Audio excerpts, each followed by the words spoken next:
Lembra que eu comentava que cerca de 50 a 70 milhões de ienes você consegue comprar uma casa boa em Tóquio? Parece que eu preciso atualizar vocês. Agora, na verdade, é 100 milhões de ienes que você precisa gastar em média para você conseguir um apartamento ou uma nova casa aqui pela região de Tóquio. Então você vê que o preço ele está subindo de uma forma exorbitante. E eu preciso atualizar essa minha unidade de medida. Nesse vídeo eu quero mostrar para vocês como o número da inflação que o governo solta para você é uma fanfic, então não é para você levar a sério, exceto para alimentação. Às vezes nem todos os elementos da alimentação você pode contar, então inflação do governo é uma fanfic. E eu quero explicar também como você pode fugir disso e viver gostoso mesmo com esse aumento. Então bora lá. O preço médio de novos apartamentos na região metropolitana de Tóquio ultrapassa 100 milhões de ienes pela primeira vez, aumentos significativos nas prefeituras de Chiba e Kanagawa no primeiro semestre de 2014. Aqui tá 2014, mas é 2026, porque você tem um problema na conversão, que eles utilizam a data de Reiwa, eles usam outro calendário aqui, então a tradução ela sai errado. A matéria, para vocês verem na íntegra, está no jornal Yomiuri, saiu no dia 21 de julho, no fim do dia, às 8h50 da noite. E a introdução da matéria, ela corrige ali a data. O Instituto de Economia Imobiliária anunciou no dia 21 que o preço médio por unidade de condomínio na nova região metropolitana de Tóquio, Kanagawa, Chiba e Saitama, ultrapassou pela primeira vez no primeiro semestre de 2026, de janeiro a junho, os 100 milhões de iene. O aumento nos custos de construção e a diminuição da oferta de unidades impulsionaram a alta dos preços. Então você viu que até Saitama, eu cheguei aí, era um local um pouco mais humilde comparado com Tóquio. Você não tem uma grande predominância de prédios altos, mas você também tem essa subida nos preços.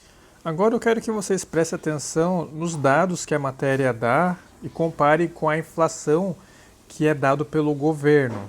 Segundo o governo, a inflação ela está ali em cerca de 2, 3%. Mas vamos ver só o aumento dos imóveis que foi dado aqui na região de Tóquio. O preço médio por unidade foi de 101 milhões de iene, um aumento de 13% em relação ao mesmo período do ano passado. Por região, aos 23 distritos de Tóquio registraram um aumento de 9%, chegando a 142 milhões de iene. A província de Chiba, um aumento de 56%, totalizando 89 milhões de iene. E a província de Kanagawa, um aumento de 20%, alcançando 83 milhões de iene. Agora, pergunta para mim se o governo japonês ele está colocando na conta da inflação a subida de preços desses imóveis. Cara, eu vou te falar, existe uma ilusão que o mercado financeiro prega para você, falando que confia nos juros compostos, que toda vez que você tiver um aumento de 1% todo mês, no final de 12 meses, com aumento de contínuos 12, 13% com a taxa Selic aí do Brasil, você vai chegar num valor alto e comprar a sua casa. Aí você vê esses aumentos de imóveis na faixa de 20%, 50%, e você chega à conclusão que não dá, cara. O seu dinheiro ele só vai tancar a questão de subsistência, comida, que geralmente é o que o governo conta na hora de fazer o cálculo da inflação. O imóvel, ele nunca vai entrar, então a questão de você obter um imóvel ou não, ele nunca vai estar na sua conta, infelizmente. Agora, qual é a minha estratégia para não ser afetado por esses aumentos ou simplesmente aquele meme, né, de ver a casinha pegando fogo e tá tomando um chazinho tranquilamente? Basicamente você precisa focar no interior. O interior os preços estão baixos ainda, se você pegar as regiões um pouco mais afastadas, eu acho que Fukuoka é uma grande região. Você tem, por exemplo, Hokkaido, que tem umas temperaturas um pouco mais atraentes, exceto no inverno. No inverno você vai congelar, mas com um aquecedor ali você consegue tancar fácil, fácil. E geralmente a temperatura gira em torno dos 20 graus, na maioria das outras estações do ano. Agora, preço de casa fora de Tóquio ainda é acessível. E aí, qual que é a estratégia? É encontrar esses trabalhos que você consegue realizar online ou, de repente, com mínima dependência possível de empresa, porque geralmente estar em empresa significa você estar preso a um escritório que você tem que comparecer. Então, você precisa achar trabalhos que consigam te recrutar de uma forma online, seja aqui no Japão ou de repente para outro país, para que você consiga não estar preso a esse tipo de questão, né? Ah, mas os salários não são tão altos. O salário que eu consigo estando indo numa empresa é maior do que os salários que eu consigo de repente nessas plataformas para eu trabalhar online. Aqui no Japão, essas plataformas de fato elas vão pagar pouco menos que trabalhos tradicionais de você ir até o escritório. Eu já fiz as minhas buscas, você não é pago tão bem assim, mas considerando que é a forma mais fácil de você achar emprego e considerando que você saiba japonês, porque geralmente essas plataformas elas vão em busca da galera que fala japonês. Eu, por exemplo, eu já sou cortado automaticamente, então eu só tenho pool de vagas que falam inglês e por pessoas que são altamente qualificadas, então eu estou ferrado nessa questão aqui, eu não consigo disputar essas vagas em japonês.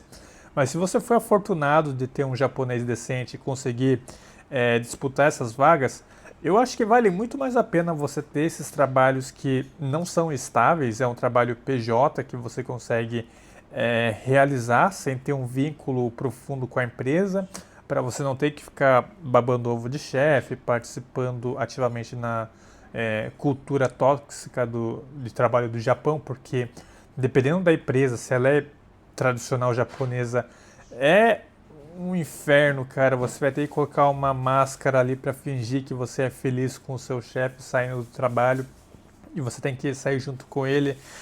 Então, minha sugestão aqui é arriscar essas plataformas que contratam para empresas de forma remota, porque você vai conseguir ter um pouco mais de liberdade e fazer o que você tem que fazer. Embora algumas empresas elas são tão black company, se você entende esse termo, você sabe que black company eu me refiro às empresas que vão te tratar como um escravo, literalmente. Você vai trabalhar remoto, mas você vai ter que estar trabalhando muitas dessas horas.